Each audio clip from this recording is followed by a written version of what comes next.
Bacaan pertama. Pembacaan dari Nubuat Daniel bab 9 ayat 4b sampai dengan 10. Kami telah berbuat dosa dan salah.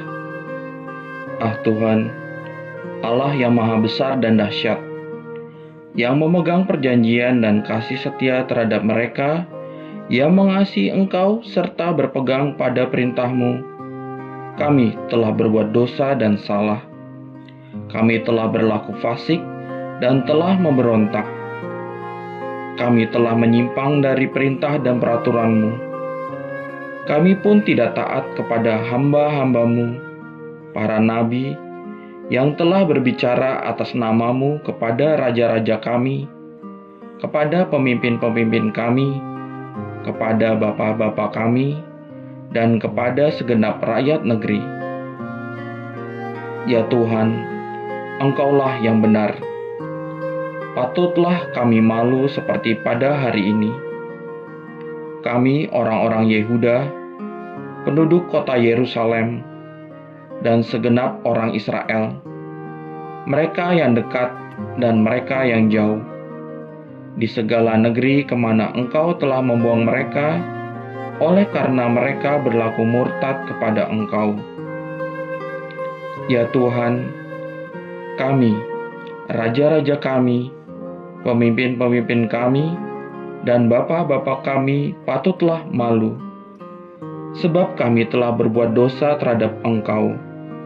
Pada Tuhan, Allah kami, ada belas kasih dan pengampunan, walaupun telah memberontak terhadap Dia, dan tidak mendengarkan suara Tuhan, Allah kami, yang menyuruh kami hidup menurut hukum yang telah diberikannya kepada kami dengan perantaraan para nabi, hamba-hambanya. Demikianlah sabda Tuhan. Syukur kepada Allah. Bacaan Injil.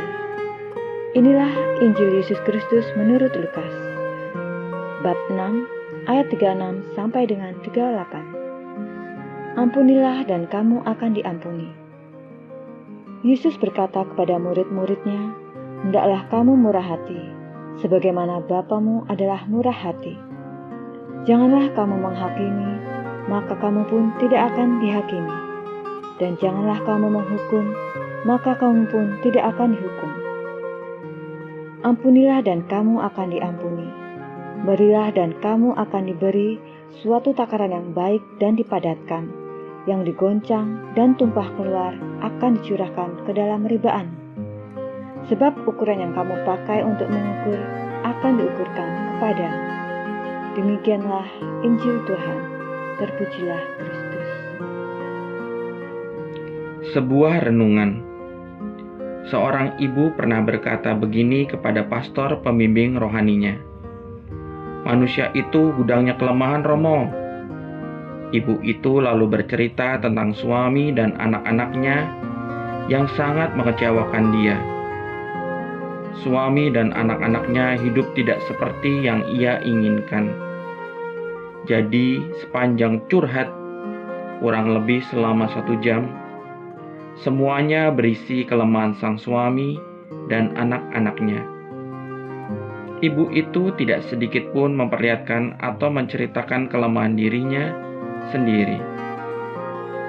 Ibu itu merasa bahwa dirinya adalah seorang korban di dalam keluarganya. Apa yang dilakukan oleh ibu tersebut, barangkali kita semua pernah lakukan.